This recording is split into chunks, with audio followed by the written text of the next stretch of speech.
Feliz sábado. Qué gusto ver a la iglesia bien llena. Durante la semana teníamos poquitos, pero tuvimos toda la semana un buen grupito de personas que asistieron y yo sé de que el Señor nos ha bendecido a todos durante la semana. Amén. ¿Alguno de ustedes vio el programa en línea? ¿Algunos participaron en el programa en línea? ¿Algunos sí? Ya. Hemos tenido también bastantes personas que están viendo el primer programa. ¿Cuántos lo han visto? 2.500 personas han visto la primera presentación y de ahí van los números aumentando poco a poco. Así que el Señor ha bendecido también a través del ministerio en línea que la Iglesia de Fidelidad está haciendo. Hemos estado esta semana estudiando Daniel capítulo 11, de los versículos 40 al capítulo 12, versículo 3. Si no han participado, no voy a hacer el resumen de todo, porque nos tomaríamos bastante tiempo, pero hemos estado hablando del retorno del Rey del Norte. Y el Rey del Norte en estos versículos representa a la Babilonia espiritual. Esa triple unión que en el tiempo del fin se ha formado para hacer guerra contra el pueblo de Dios, representado por Israel en estos versículos. Hace 2 noches estudiamos versículo 41, vimos cómo Satanás ha planeado la destrucción del remanente, la neutralización de nuestro mensaje y de nuestra identidad para que nosotros no prediquemos el mensaje que si fuese predicado, entonces dejaría en nada la obra que Satanás quiere hacer a través de Babilonia.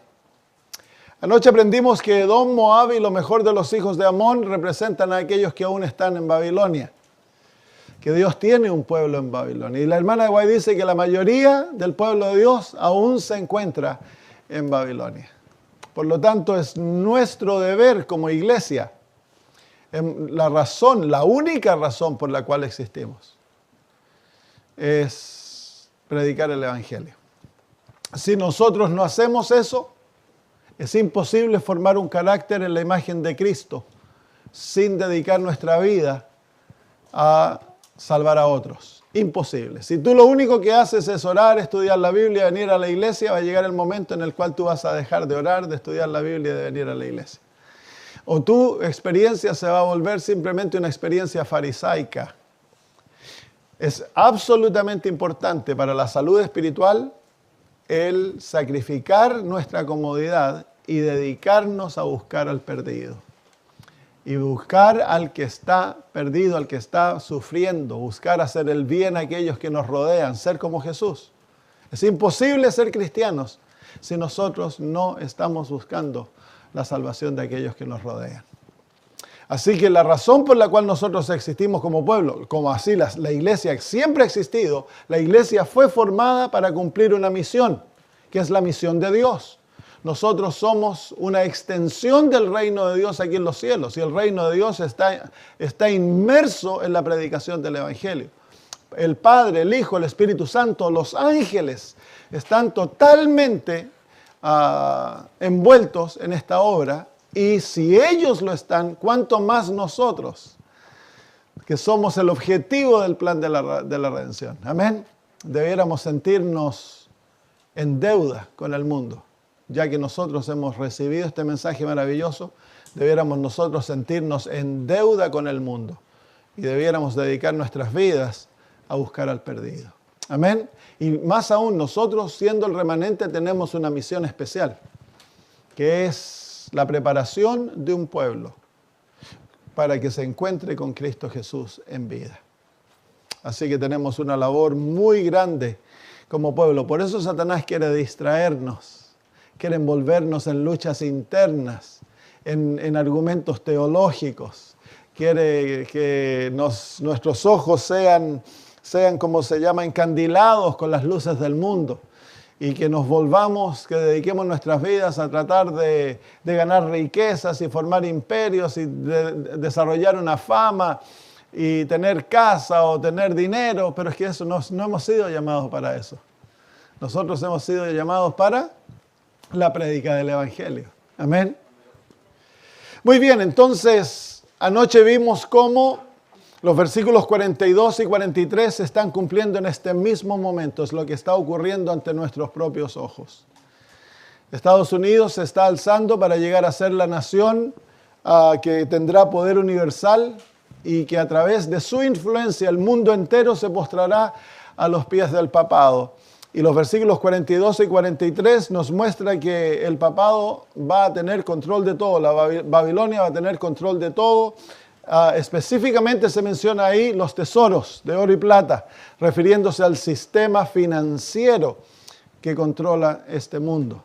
Yo considero estos versículos como una señal que cuando caiga el sistema financiero actual para ser reemplazado por otro, entonces sabemos de que hemos entrado ya en la última recta, que no queda mucho. Muy bien, vamos a estudiar el versículo 44 esta mañana. Dice, pero noticias del oriente y del norte lo estremecerán y saldrá con grande ira para destruir y matar a muchos. Entonces el versículo 44 presenta una sorpresa al rey del norte. Es una sorpresa que lo toma desapercibido.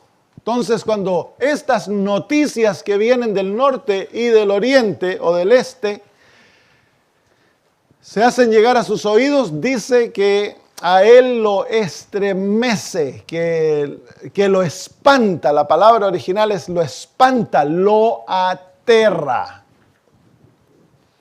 Y su reacción es ir y destruir y matar a muchos. Entonces, aquí encontramos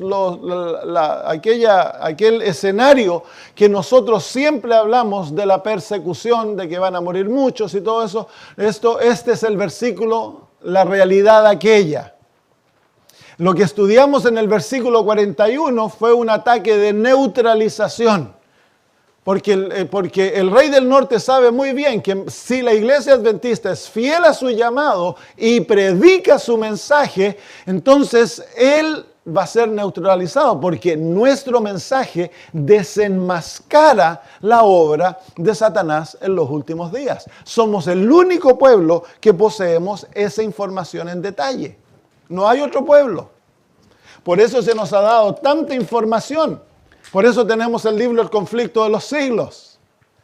Se nos ha dado tanta información porque nuestra labor es preparar al mundo.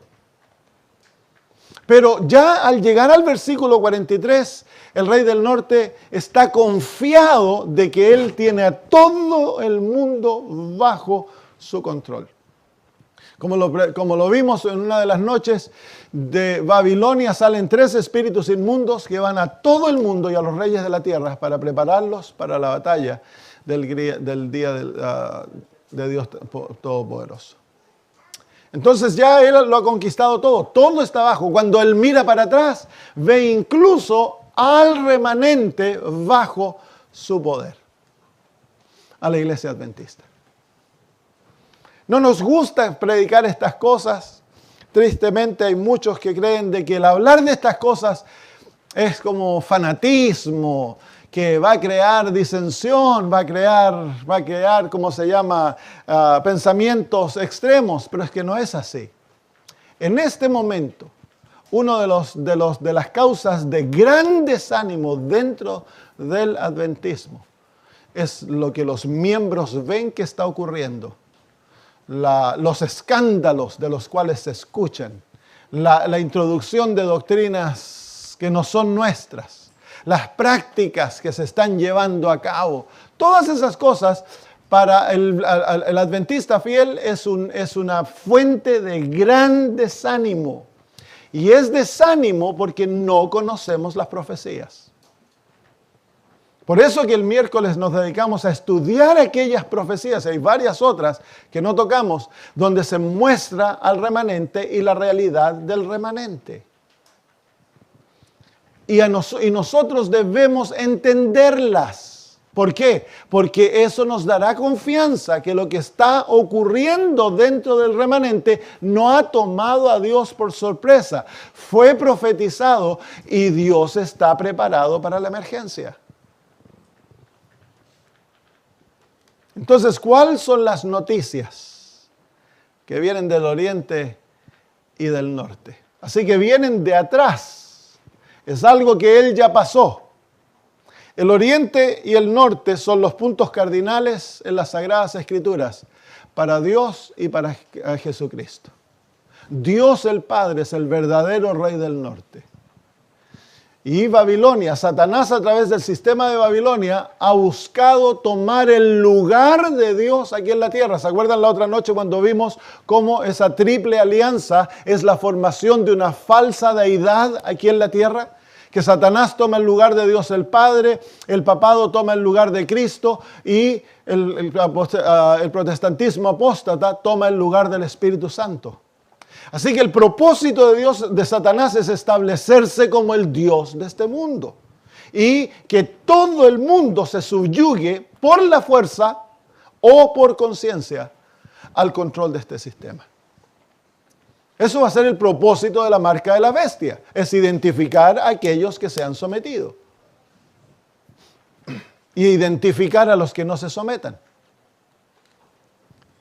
Entonces, Satanás ya piensa que lo tiene todo, el papado de esta triple unión ya están felices de lo que está ocurriendo y de repente es como que echan una paloma, un gato entre las palomas. Es como que alguien interviene y destruyen el orden de lo que habían creado. Llegan noticias a los oídos del rey del norte y el resultado es que él es aterrado. Debe ser algo increíble que ocurre para que el rey del norte se aterre. ¿Cuáles son estas noticias? Bueno, las noticias son Mateo capítulo 24.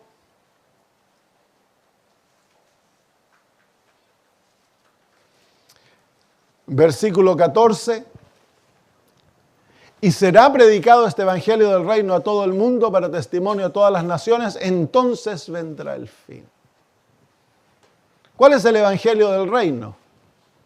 Bueno, el evangelio del reino que se predicará es un evangelio que da como producto a un pueblo que tiene el nombre de Jesús. Porque en el versículo 9 dice, entonces os entregarán para ser atribulados y os matarán y seréis aborrecidos de todas las naciones por causa de mi nombre. Algo ha ocurrido dentro del pueblo de Dios porque ahora el pueblo de Dios tiene el nombre de Jesús. ¿Cuál es el nombre de Jesús? Es su carácter. Así que hay una obra que ha ocurrido dentro del pueblo de Dios que el carácter de Cristo es manifestado y el producto de aquello es que hay dentro del pueblo de Dios se forma un tercer grupo. ¿Se acuerdan que lo hablamos de ello? El pueblo de Dios primero se divide entre dos grupos, aquellos que se pelean, que se odian, pero hay un tercer grupo dentro del pueblo de Dios y ellos son los que perseveran hasta el fin, que son como Jesús. La perseverancia revela una paciencia en el medio de la tribulación, una perseverancia en el medio de las circunstancias más difíciles de rechazo, de dolor, de pobreza. Y el resultado de aquello es que el pueblo de Dios se levanta a llevar el evangelio a todo el mundo para testimonio a todas las naciones. Esas son las noticias. Algo ha ocurrido dentro del pueblo de Dios que le da el poder para terminar la obra. Y eso es lo que aterra al rey del norte. No hay nada que el rey del norte tema más. No hay nada que Satanás tema más. Que la iglesia adventista reciba el poder y cumpla su labor. Porque él sabe que si eso ocurre, su reino será destruido. Y miren el resultado, la predicación del Evangelio, el despertar de este pueblo y la predicación del Evangelio resulta en el versículo 15, por tanto cuando viereis la abominación desoladora. ¿Qué es la abominación desoladora? Es el rey del norte, es este principio, que es una abominación porque busca tomar el lugar de Dios, es un sistema idólatra y que para establecer esa idolatría, ¿qué es lo que hace? Causa desolación, trae persecución, muerte, destrucción. Es exactamente lo que nos dice Daniel capítulo 11, versículo 43. Escucha las noticias que vienen del norte y del este y es aterrado y se levanta ¿a qué? A causar mucha destrucción. Actúa como un sistema de desolación. Desolación, sí, cuando ustedes consideran que en Europa el papado fue capaz de matar hasta 200 millones de personas, cuando la población de Europa eran 500 millones. Eso quiere decir que mató la mitad de la población de Europa. Cuando consideramos de que fueron los españoles que venían representando a la Iglesia Católica, fueron capaces de destruir a los aztecas totalmente. Los erradicaron. A los mayas casi los aniquilaron. Y en el sur de Chile, en el sur de Sudamérica también. Generaciones, es decir, civilizaciones enteras fueron destruidas. ¿Por qué? Porque no se sometían ni querían aceptar al Dios que ellos les ofrecían. Literalmente, este poder es un poder asolador. Entonces se levanta. ¿Y por qué se levanta? Porque está aterrado. ¿Por qué está aterrado? Porque algo ha ocurrido dentro del pueblo de Dios que le da el poder para terminar la obra, para predicar el Evangelio a todo el mundo. Y vemos ello en Apocalipsis capítulo 18. Apocalipsis capítulo 18 dice, versículo 1, y después de estas cosas vi otro ángel descender del cielo teniendo gran poder. Y la tierra fue ¿qué? Alumbrada con, ¿qué cosa? Con su gloria. ¿A quién representa ese ángel? Ese ángel representa al pueblo de Dios reavivado. ¿Y qué es la gloria? La gloria es la revelación del carácter de Dios. Así que Dios va a derramar su poder, la lluvia tardía, temprana y tardía, sobre su pueblo. El pueblo va a despertar y va a recibir la gloria de Dios. Y la predicación va a ser una predicación que el mundo va a ver el carácter de Dios en el pueblo. Con rostros iluminados, dice la hermana White, por santa consagración, irán de puerta en puerta. El mundo entero va a ser iluminado con la gloria, con una revelación del carácter de Dios. En el contexto de los tres ángeles. No hay nada que Satanás tema más que aquello. Eso es lo que a Satanás lo hace trabajar 24 horas al día y no le da tiempo para descansar.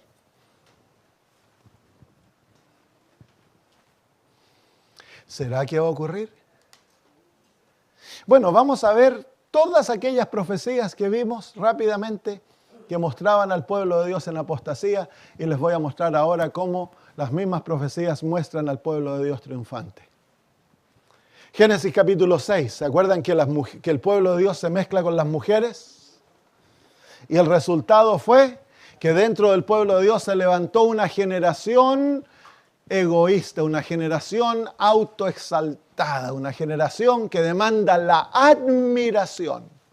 En otras palabras, el pueblo pierde sus ojos, saca sus ojos de Cristo y los centra en el hombre. Esa es una profecía del tiempo del fin.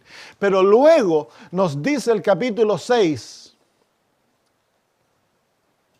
versículo 8, pero Noé halló gracia en los ojos de Jehová. ¿Y cuál es el resultado de Noé? Noé representa la última generación, ¿sí o no? Quiero que noten de que no hay un cambio de pueblo. algo ocurre dentro del pueblo. Es decir, que el último pueblo de Dios, representado por aquel pueblo que se une a las mujeres, no es cambiado por otro pueblo, sino que algo ocurre dentro del pueblo y ese está representado por Noé. ¿Qué ocurrió con Noé? Noé es la última generación. ¿Fue la última generación, sí o no? Claro.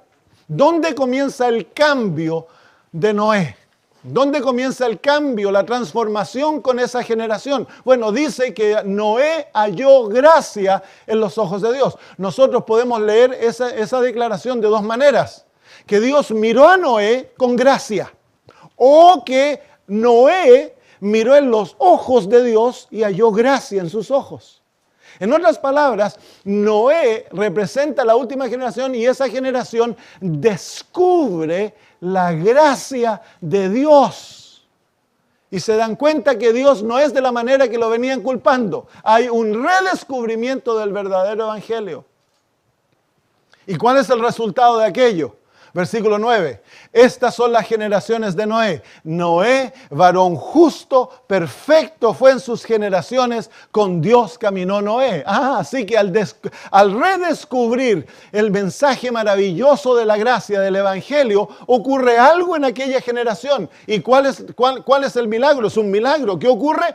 Reciben la justicia, Dios los declara justos. Y eso da como resultado perfección y caminan con Dios. ¿Y cuál es el resultado de aquello? Es que Noé fue perfectamente fiel y obediente a Dios. Tuvo una fe perfecta y una obediencia perfecta. Y Noé se volvió un predicador de justicia. Noé predicaba dos aspectos en su mensaje. Predicaba la justicia de Cristo Jesús. Él era pregonero de justicia. Amén. Predicaba el evangelio eterno. Pero también predicaba que venía un diluvio y que había que prepararse para el diluvio. ¿Sí o no? Que el fin de todas las cosas venía. Así que Noé preparó al mundo para el diluvio, así como nosotros debemos preparar el mundo para la segunda venida de Cristo. Amén. Y así como a Noé se le dieron dos mensajes, a nosotros se nos dieron dos mensajes. Tenemos el evangelio eterno, la justicia de Cristo, el evangelio que nos lleva a la salvación. Y se nos da el mensaje de los tres ángeles, que es el mensaje de advertencia al mundo de lo que viene sobre este mundo. Amén. Así como Noé fue la última generación, aquellos que redescubramos el verdadero evangelio, que es una justicia que no solamente perdona, sino que transforma, y el objetivo es llevarnos a la perfección en Cristo, esa generación entonces serán los que terminarán la obra.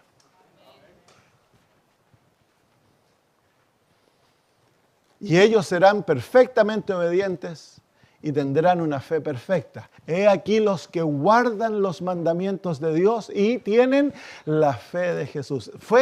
¿Creyó Noé a Dios? ¿Tenía una fe perfecta? Claro, nunca había visto llover.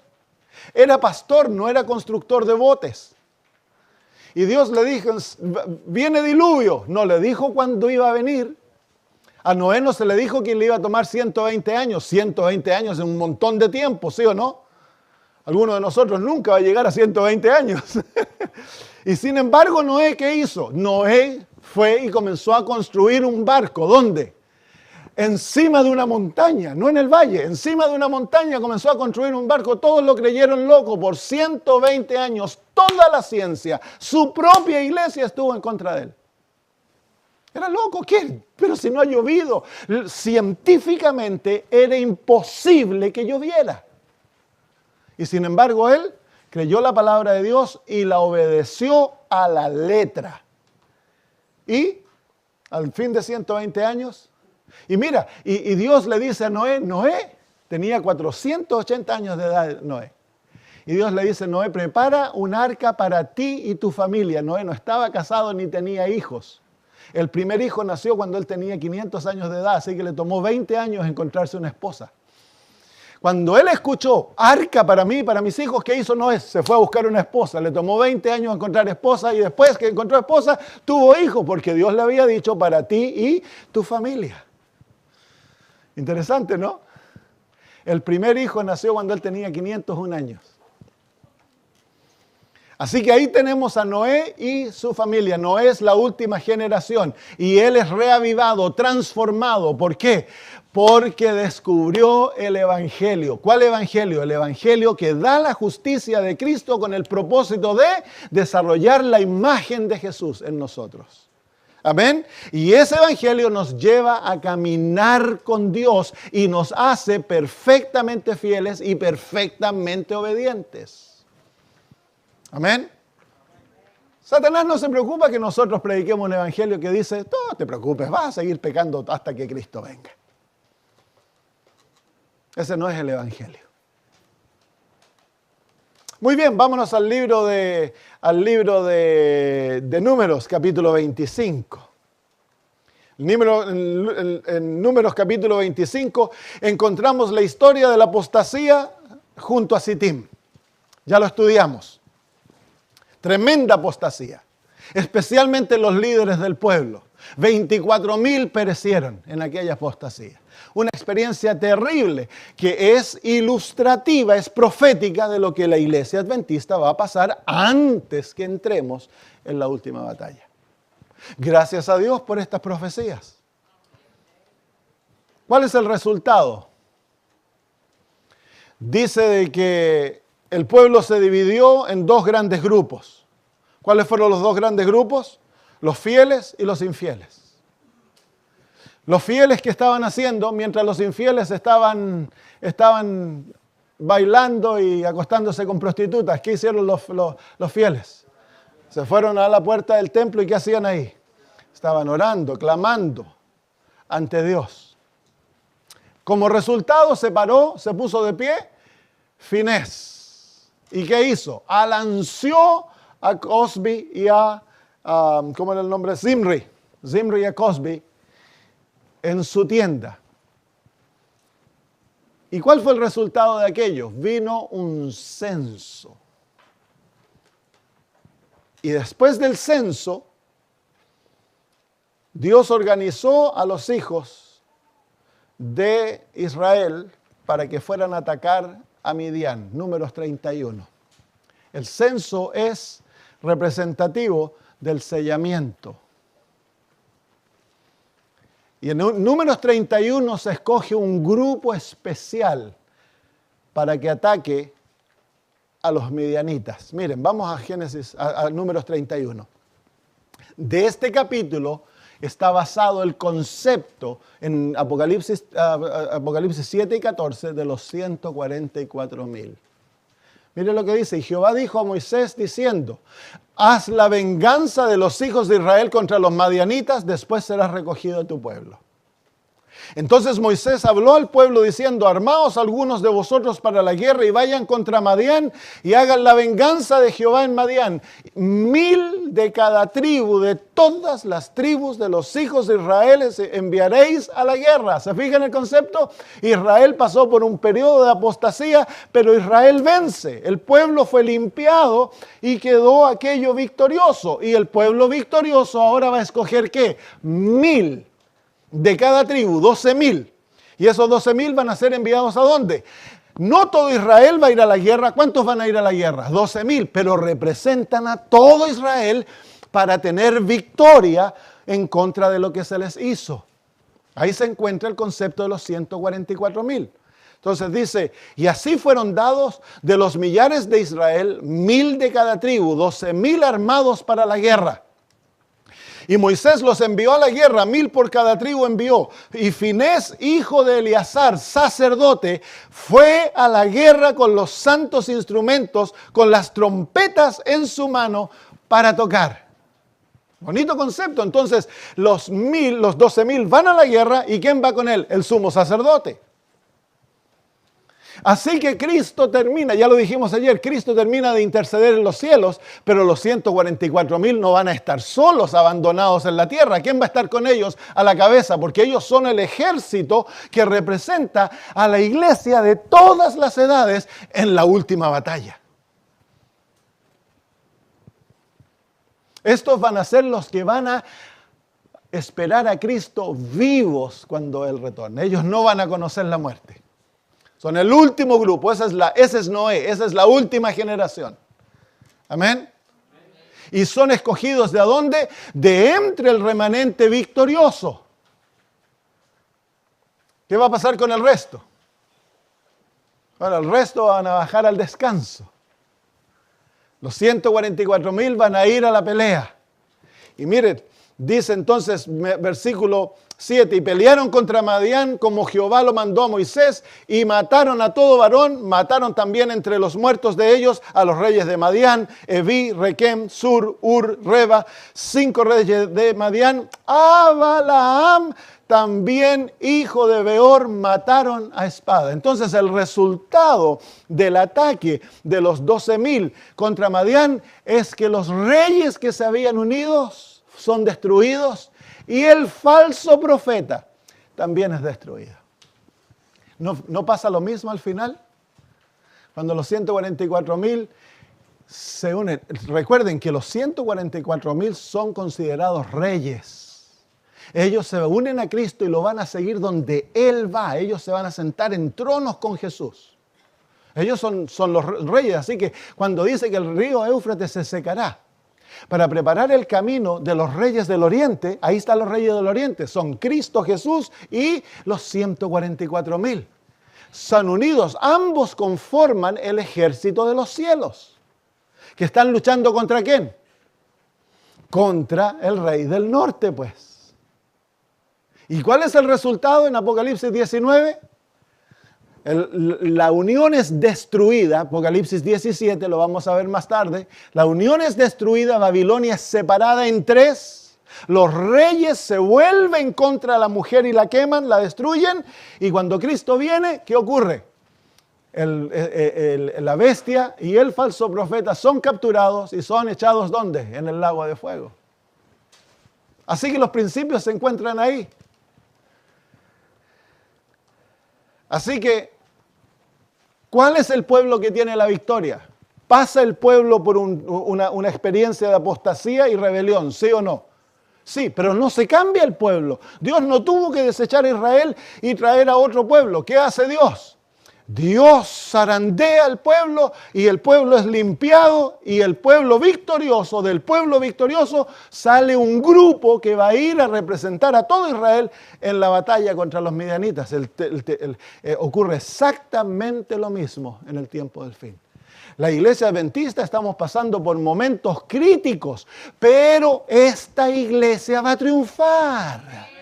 Oh, sí, Dios la va a limpiar, la va a zarandear y los pecadores en Sión serán zarandeados. Dice estoy buscando la palabra en español, grupo tras grupo nos abandonará. ¿Han leído esa cita? Grupo tras grupo nos abandonará.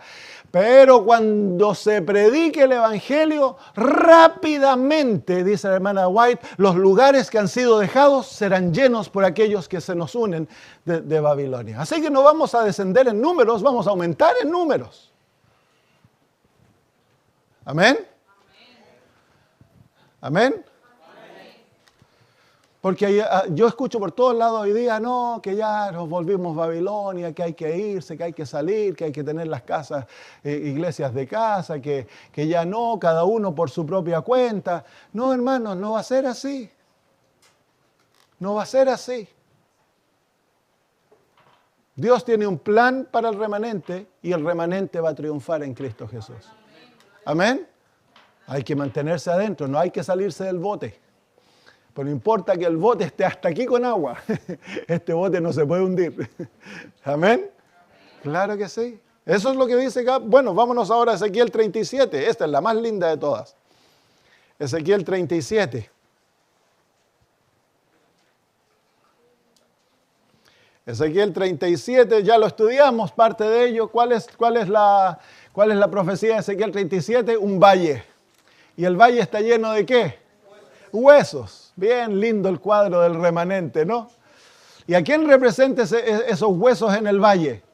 ¿A quién representan? A la iglesia adventista del séptimo día. Es el pueblo del juicio. El valle representa juicio, los huesos representan al pueblo. Así que este es el pueblo del juicio. En lenguaje de Apocalipsis, la Odisea. Está lindo el cuadro, ¿no? El pueblo del juicio está representado ¿por qué? Por huesos secos. Y están resecos, dice, han estado secos por mucho tiempo. Así que no crean que nuestro problema es de ahora, no más. No, hemos sido un pueblo rebelde desde el principio. Desde el principio, ¿sabían que ustedes que a la hermana White la enviaron a Australia? Porque no les gustó que ella predicaba el mensaje de la justicia por la fe con Wagoners y Joins. Así que la desterraron, la enviaron que se fuera a hacer obra misionera allá. Ella no quería ir, dijo. Pero se fue en obediencia. Increíble de que ella se sometió y obedeció a un sistema que estaba en rebelión al mensaje que Dios había enviado en 1888. El mensaje de la justicia por la fe. Ella se sometió y fue. Y después le gustó tanto Australia que no se quería venir de vuelta, pero el Señor la envió de vuelta.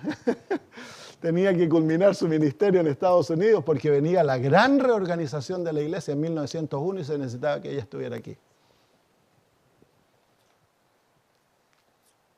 Muy bien, así que ahí está el pueblo rebelde, pueblo muerto. No está durmiendo este pueblo está muerto. Y cuando Dios le pregunta a Ezequiel, ¿tú crees que estos huesos pueden vivir? ¿Qué es lo que le dice Ezequiel? Tú lo sabes. ¿Por qué fue que le dice eso? Porque racionalmente era imposible que esos huesos volvieran a vivir, ¿sí o no? Imposible. ¿Cuándo fue la última vez que tuviste un hueso que se revivió? Imposible. Entonces, él no dudó, pero no tuvo la capacidad de decir, sí, Señor. Entonces, Dios le da una profecía que profetizar y es producto de esa profecía. Hermanos, esa profecía es para la iglesia adventista del séptimo día. Es nuestra profecía. ¿Cuál es la profecía? Leámosla. Dice, me dijo entonces, versículo 4, profetiza sobre estos huesos y dile huesos secos, oíd la palabra de Dios. Así que él no esconde la realidad de lo que él ve. Y eso nosotros tenemos que ser honestos. Una de las cosas que se hace es que nosotros presentamos una realidad que no es la realidad. A mí me gusta ver las conferencias generales cuando se junta la iglesia. A mí nunca he estado ahí, debe ser una experiencia muy linda. Pero se presenta una apariencia como que todo está bien. Como que estamos conquistando un pueblo muy bueno, obediente, pero no es la realidad. Y Dios le dice en su profecía cómo tiene que llamar Ezequiel a los huesos. No les dice huesos maravillosos. ¿Qué les dice? Huesos secos, la Odisea.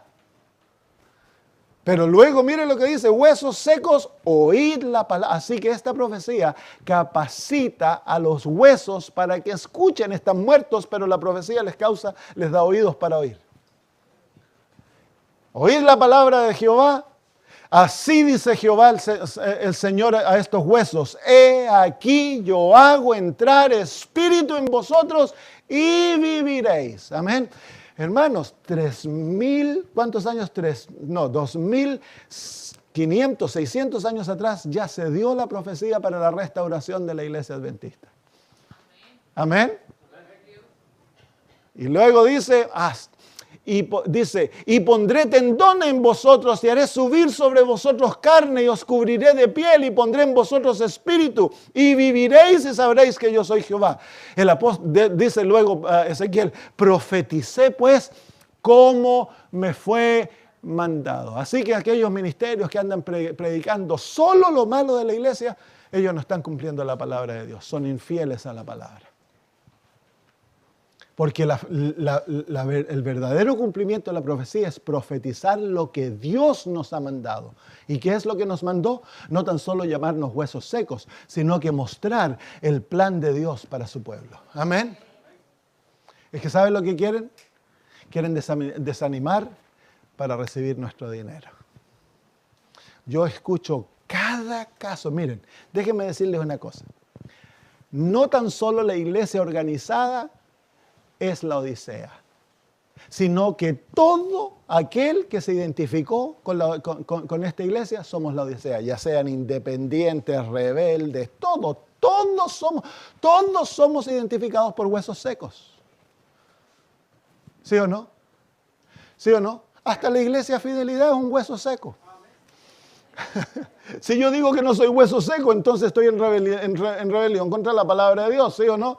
No, es que algunos dicen que nosotros los que ya fuimos liberados tenemos que llamar a los otros huesos secos. No, nosotros todos estamos en el mismo lote.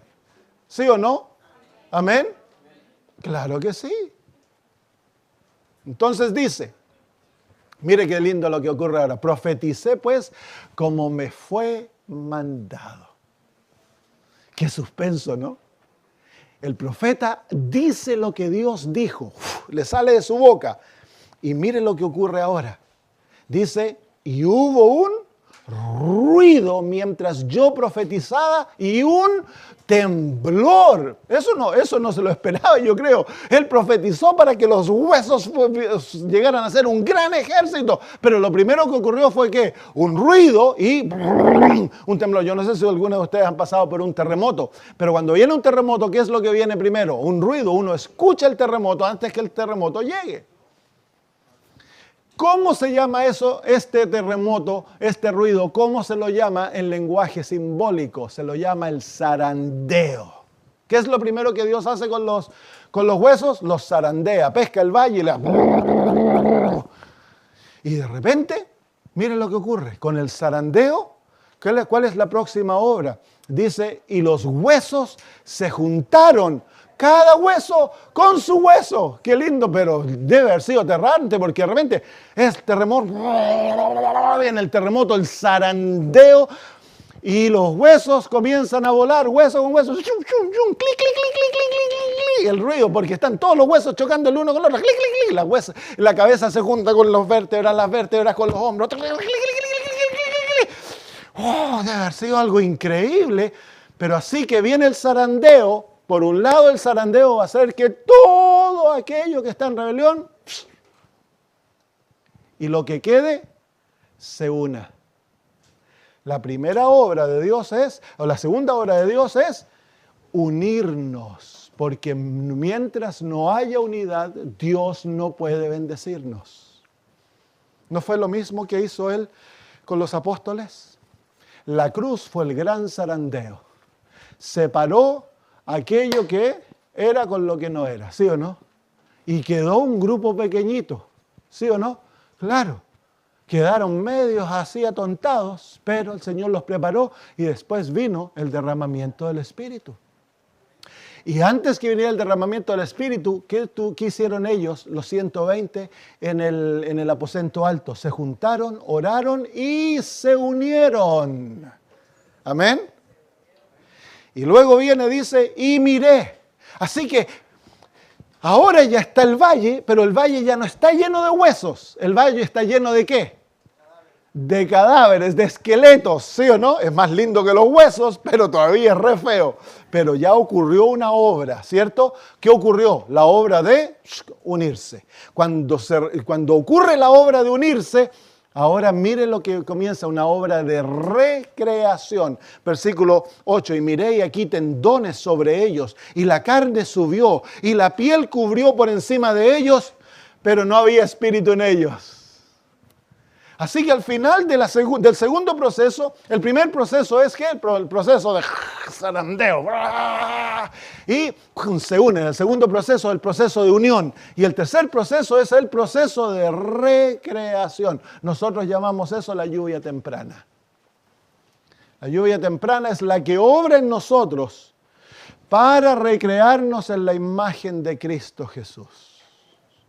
Ahora el valle está lleno ¿de qué?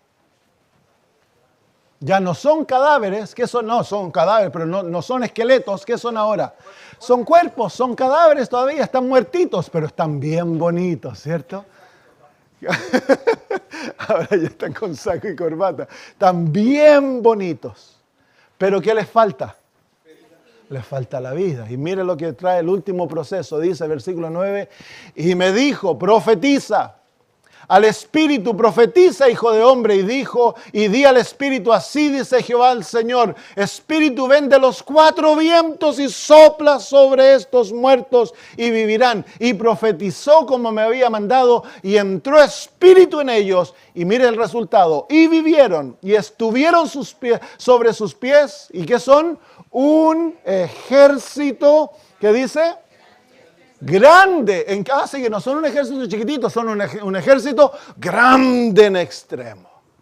¡Qué cuadro maravilloso! Esto es lo que Satanás está aterrado. ¿Amén? Claro que sí.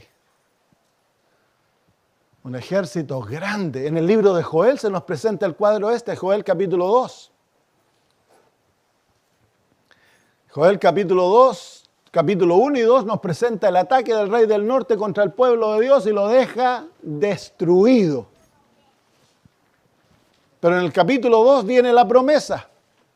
Dice el versículo 18. Entonces Jehová celará su tierra y perdonará a su pueblo. Amén. Y responderá Jehová y dirá a su pueblo, aquí yo os enviaré trigo, mosto y aceite, ese es símbolo del evangelio. Y seréis saciados de ello y nunca más os pondré en oprobio entre la gente. Y haré, miren la promesa ahora, y haré alejar de vosotros al ejército del norte. Y lo echaré en la tierra seca y desierta, su faz será hacia el mar oriental y su fin al mar occidental. Y exhalará su hedor y subirá su pudrición porque hizo grandes cosas. Y ahora viene la promesa, tierra no temas, alégrate y gózate, porque Jehová ha de hacer grandes cosas. Animales del campo no temáis, porque los pastos del desierto reverdecerán, porque los árboles llevarán su fruto, y la higuera y la vid darán su fruto. Vosotros también, hijos de Sión, alegraos y gozaos en Jehová, vuestro Dios, porque os ha dado la primera lluvia moderadamente, y hará descender sobre vosotros lluvia temprana y tardía como al principio. ¿Se fijan que es el mismo pueblo? El mismo pueblo que fue atacado por el rey del norte, que fue por las langostas que se las llama, y fue dejado destruido. El mismo pueblo, ¿qué hace Dios con ese pueblo? Lo restaura. ¿Amén? ¿Creemos la palabra de Dios o no? Claro, le va a enviar la lluvia temprana, que se lo llama en el original, la lluvia temprana, literalmente lee, el pregonero de justicia. Así que la lluvia temprana recrea al pueblo de Dios en la imagen de Cristo, nos da el poder para vivir de acuerdo a aquella gloria maravillosa. ¿Y qué hace la lluvia tardía? Dice que va a derramar la lluvia tardía sobre su pueblo. ¿Qué hace la lluvia tardía? La lluvia tardía sella aquella experiencia para que no se pierda. La lluvia tardía culmina la maduración del fruto. Allá en el oriente se necesitaban las lluvias tempranas para que el trigo se desarrollara, creciera, brotara, desarrollara y produjera fruto. Ya cuando había producido el fruto se necesitaba que viniera la lluvia tardía para madurar el fruto y estuviera listo para la cosecha. Dice el versículo 24, y las eras se llenarán de trigo. Y los lagares rebosarán de vino y aceite. Y os restituiré los años que comió. Este es el rey del norte. Restituiré, dice el Señor, que Él va a restituir los años que perdimos con el ataque de la oruga, la langosta, el pulgón y el revoltón. Mi grande ejército que envié entre vosotros. Así que el ataque del rey del norte fue permitido por Dios.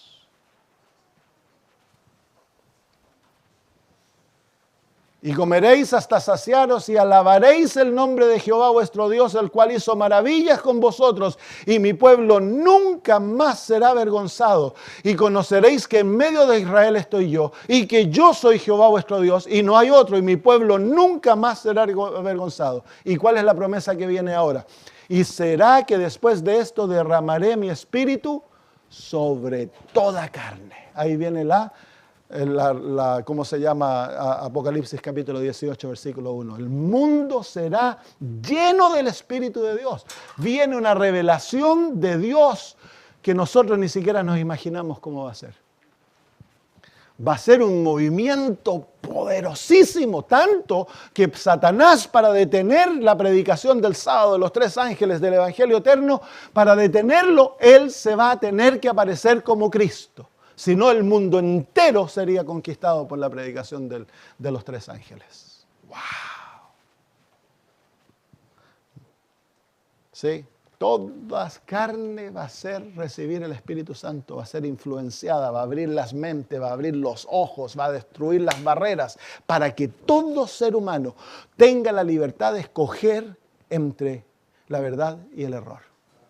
Con la testificación del Espíritu en sus vidas. Por lo tanto, cuando ellos decidan rechazarlo, quedan sellados inmediatamente y reciben la marca de la bestia. Y aquellos que decidan, a pesar del costo, ponerse de parte de Dios y ser obedientes, van a ser sellados por el sello de Dios. Amén. Eso es lo que ahora no podemos hacer. Nosotros no podemos terminar la obra. Nosotros debemos envolvernos en la predicación del Evangelio con todas nuestras fuerzas, con todo nuestro dinero, con todos nuestros talentos, con todo nuestro tiempo, porque es absolutamente necesario para nuestra salvación. Pero nosotros no podemos terminar la obra. Para terminar la obra, nosotros tenemos que ser un pueblo totalmente distinto. Y eso viene producto de un milagro que Dios va a hacer entre nosotros. El reavivamiento y la reforma, que es nuestra más grande necesidad. Amén. ¿Cómo vamos por ahora? Tengo mucho rato. Vamos entonces al libro de Apocalipsis. No tengo que mostrarles uno más. Mateo 25. Las vírgenes. ¿Cuántas vírgenes estaban durmiendo? Todas. ¿Cuántas vírgenes despertaron? Pero 5 eran, y las otras 5, fatuas, insensatas. Y las insensatas hacen una decisión. ¿Cuál es la decisión que ellas hacen? De confiar en aquellos que venden el producto y en ello se separan del pueblo de Dios, ¿se fijan? Pero las 5 que quedan son parte de aquellas originales, no es otro pueblo. Les estoy mostrando en todas las profecías que no es otro pueblo, es el mismo pueblo, amén. Pero ¿qué Dios hace con este pueblo? Los zarandea. Y va a haber gran número que va a salir y se va a apartar. En esa crisis que viene, que comienza antes de la ley dominical, viene una crisis terrible para que el rey del norte pueda tomar su lugar, ya lo hemos hablado, y luego viene la ley dominical, que es la reacción del rey del norte contra el pueblo de Dios para tratar de destruirnos, y luego viene persecución como cual nunca hemos visto. Va a haber muchas muertes antes de que se ponga la pena de muerte. El pueblo que no sea parte de los 144,000 va a morir o va a apostatar, es simplemente. Van a morir por persecución o van a morir porque son muy jóvenes o muy ancianos. Así que todos aquellos que estén enfermitos, todos los niños, todos los ancianos que no puedan confrontar esto, dice el hermano White que Dios los va a llevar al descanso antes. Y luego todos los que quedemos vivos vamos a conformar 2 grupos, los mártires o los 144,000. Se le va a levantar la abominación desoladora y va a causar desolación, hermanos. Amén. Entonces, la experiencia que hoy tenemos no nos llevaría ni al principio de aquel tiempo. Necesitamos una experiencia totalmente distinta. Amén. Es por eso que el Señor no permite que este tiempo venga sobre nosotros.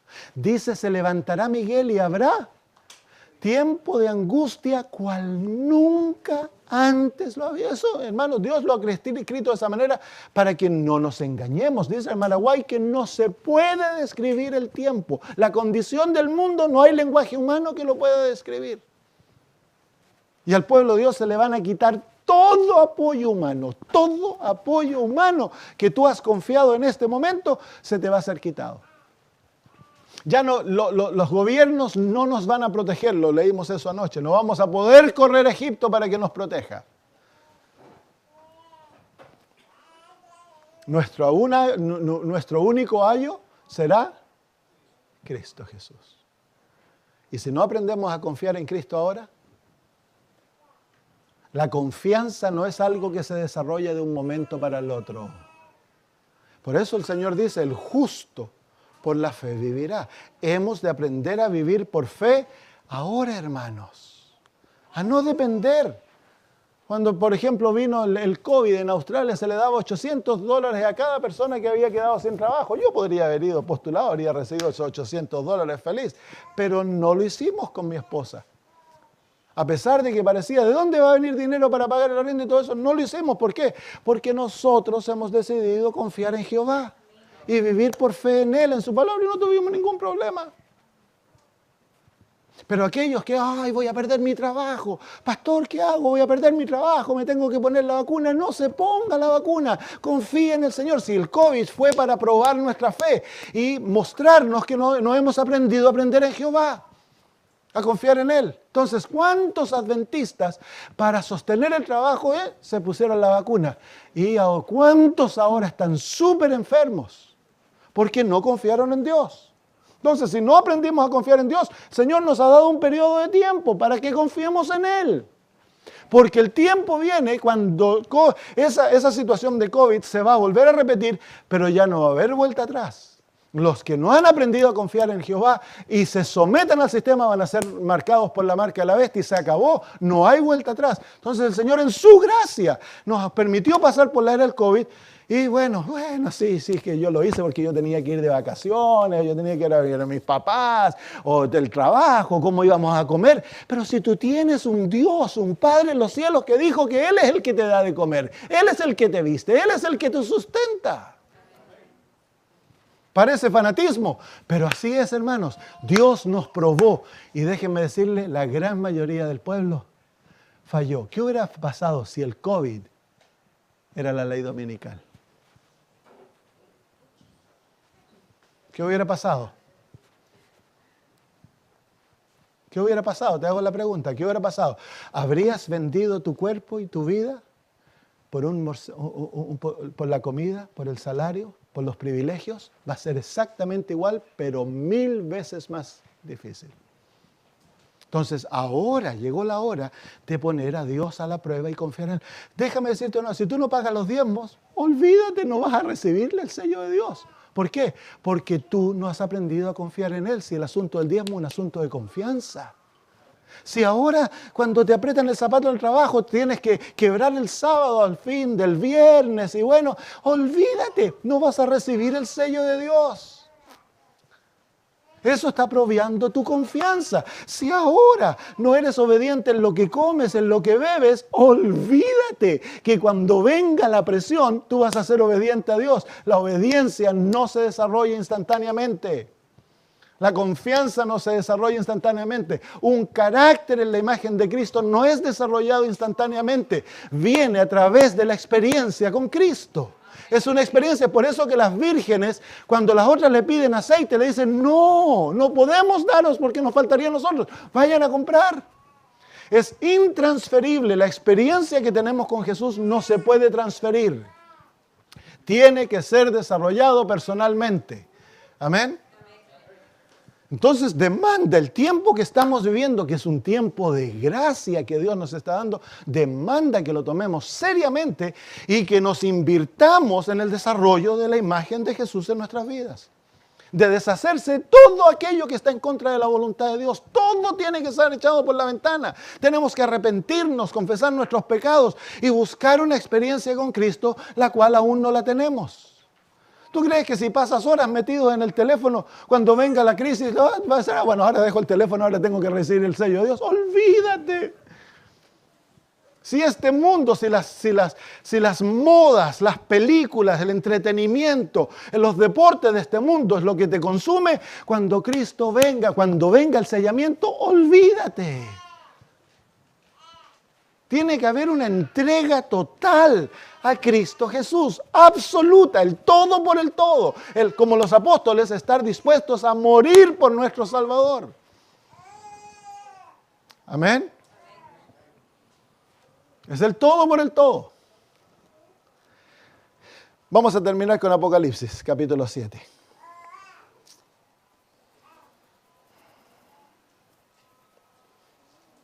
Después de estas cosas vi cuatro ángeles en pie sobre los cuatro ángulos de la tierra, deteniendo los cuatro vientos de la tierra. ¿Cuáles son esos vientos? Los vientos son símbolo es el abismo, gracias hermano, de la tierra en una situación caótica, guerras, conflictos, problemas naturales, todo lo que viene sobre este mundo. Pero Dios está deteniéndolo a través de sus ángeles. ¿Sabe que en estos mismos momentos Dios está allá en el Senado a través de los ángeles luchando con los políticos de los Estados Unidos, con el presidente Trump? Está tratando de que no se hagan decisiones que van a causar que venga este tiempo de angustia antes que la iglesia esté lista. Y alrededor de todo el mundo, los ángeles están luchando con los políticos allá en Europa, en Australia, en Chile, en todos lados. Eso es lo que significa detener los vientos. Ellos están obrando en los corazones humanos para que la crisis que podría venir así no venga. Porque en este momento, con el problema en Irán, podría haber una tercera guerra mundial así. ¿Sí o no? Claro. Entonces los ángeles de Dios están luchando que los líderes de Irán, que podrían apretar unos cuantos botones y soltar todos los misiles que ellos tienen escondidos, le digan, no lo hagamos todavía. ¿Quién le pone eso en el corazón? Es Dios el que se los pone en la mente. Y que después a lo mejor hayan conversaciones de paz y ya se arme paz. Dios es el que se los pone en la mente. Satanás no, Satanás quiere destruir. Y vi otro ángel que subía de donde sale el sol. ¿Cómo se llama donde sale el sol? El este o el oriente. ¿Se fijan que las buenas nuevas venían de dónde? Del oriente y del norte. ¿Quién es este ángel que sale del oriente? Viene con una orden de Jesús, dice la hermana de White. Así que el oriente es el punto cardinal que representa a Cristo Jesús. Así vi otro ángel que subía de donde nace el sol, teniendo el sello del Dios viviente. Clamó a gran voz a los cuatro ángeles a los cuales le era dado hacer daño a la tierra y al mar. Y diciendo, no hagáis daño a la tierra, ni al mar, ni a los árboles, hasta que hayamos sellado a los siervos de nuestro Dios en sus frentes. Entonces, ¿por qué Dios no puede soltar los vientos? Porque no tiene un pueblo para ser sellado. Cuando el pueblo esté listo para ser sellado, ¿qué va a hacer Dios? Va a soltar los vientos. ¿Por qué? Porque son los vientos que van a zarandear al pueblo y lo van a dividir entre lo fiel y lo infiel. ¿Qué es el sello?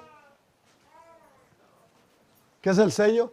El sello es la experiencia a través de la cual Dios va a sellar el carácter de Cristo que ha sido formado para que no pueda ser perdido.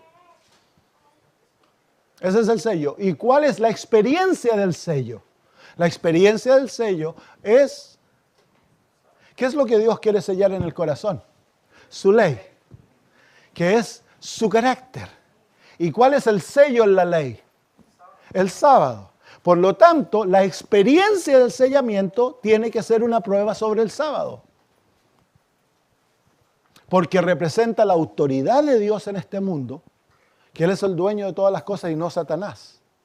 Entonces, lo que va a traer el sello, lo que trae el sello, la diferenciación en aquellos que pueden ser sellados y los que no pueden ser sellados, es el asunto de la ley dominical, la violación del sábado. Entonces, el carácter de Dios ya se ha formado en la vida, hay obediencia, el pueblo de Dios guarda los mandamientos, tiene la fe de Jesús, y a través de este desafío, de esta crisis sobre el sábado, sobre la ley de Dios, el pueblo fiel va a refulgir, y al permanecer fiel y escoger morir antes que quebrar el sábado, Dios sella esa experiencia y ya nunca más se puede perder. Permanecerán como Cristo a través de toda la eternidad. Amén. ¿Y cuándo tiene que ocurrir eso? ¿Antes o después de que se acabe la gracia? Antes, pues. Entonces, ¿cuándo ellos van a dejar de pecar? Vamos a dejar de usar esa palabra. ¿Cuándo ellos tienen que aprender a ser perfectamente obedientes? Porque eso es, ¿no? ¿Qué es el pecado? La violación de la ley de Dios. Entonces, ¿qué significa que ellos dejen de hacer? ¿Cuál es el carácter de Cristo? El carácter de Cristo es un carácter perfectamente obediente. ¿A qué? A la ley de Dios. Amén. Así que Dios desea tener un pueblo que sea como Jesús. Amén. Amén. Claro, ¿qué significa eso? Que sean perfectamente, ¿qué? Obedientes. Hay aquí los que guardan la ley de Dios. Los mandamientos de Dios, los guardan. Entonces a mí me dicen, pastor, no, si nosotros vamos a seguir pecando hasta que Cristo venga. Sí le digo yo. Así que cuando venga la crisis del sábado, yo voy a decir, yo muero por el sábado, pero estoy cometiendo adulterio. Yo muero por el sábado, pero soy mentiroso. Yo muero por el sábado, pero soy ladrón. Yo muero por el sábado, pero no perdono. Yo muero por el sábado, pero todavía estoy tirando drogas. Yo muero por el sábado, pero todavía estoy chupando.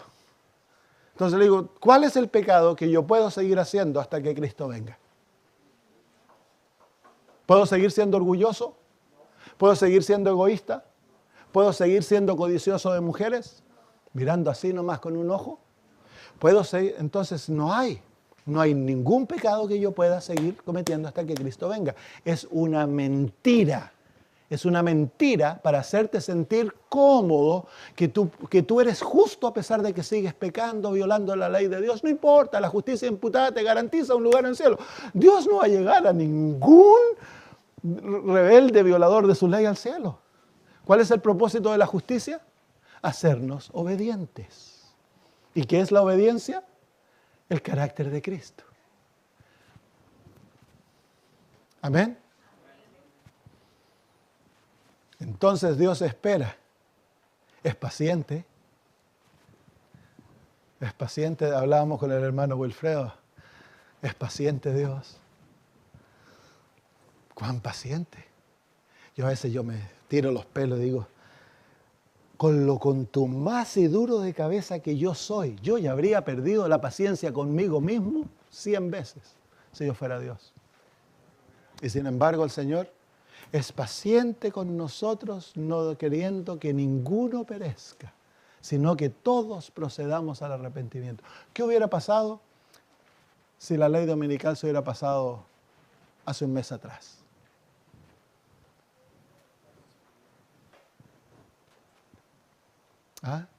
Y que todo ese poder de los Estados Unidos se usara para perseguirte. ¿Saben ustedes que no hay lugar donde esconderse? Ellos pueden ver debajo tierra.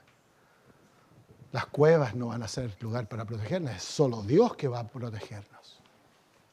Todo ese poder que se está usando para destruir a Irán, se usará para perseguirte a ti. ¿Estarías listo? Entonces el Señor es paciente. Amén. Pero no abusemos de esa paciencia. ¿Por qué no decir como Noé? Voy a buscar los ojos de Dios para reencontrarme con su gracia. Y para permitir que aquel evangelio maravilloso me justifique y me haga perfectamente obediente para que yo camine con el Señor. Amén. Claro que sí. Esa es la decisión que tenemos que tomar, una entrega total, absoluta, incondicional. Darle nuestra vida a Cristo para que Él se glorifique en nosotros, pase lo que pase. Amén. Que Él sea el que decida y que haga en nuestras vidas para que su nombre sea glorificado. Déjenme decirles una cosa. Ya sea con nosotros o que el Señor tenga que traer a otros. Viene la hora en que Dios va a derramar su espíritu sobre su pueblo y Él va a tener un ejército que va a hacer temblar al reino de Satanás. Amén. Satanás está aterrado de nosotros no debemos estar aterrados de Él. Pero para que eso se cumpla, Dios busca a un pueblo que se entregue totalmente a Él. ¿Serás tú entre ellos? Yo esta mañana digo, Señor, no importa lo que pase, yo quiero estar entre ese pueblo. Amén.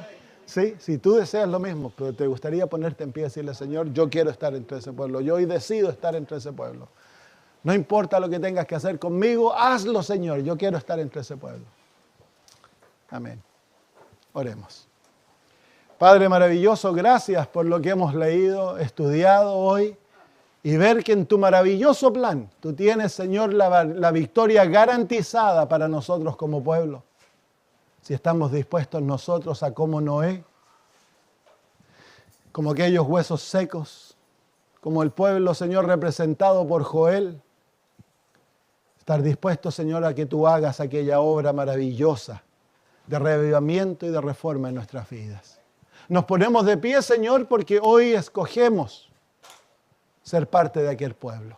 No importa, Señor, lo que tengas que hacer, no importa la dureza de la experiencia en la cual nosotros tengamos que vivir para ser preparados. Señor, hazla en nuestras vidas. Manifiéstate, glorifícate en nosotros. Vuélvenos como Noé, Señor. Haz que descubramos en ti ese Dios maravilloso que nos ama y que desea darnos su justicia para hacernos perfectamente obedientes, para hacernos, Señor, caminar contigo.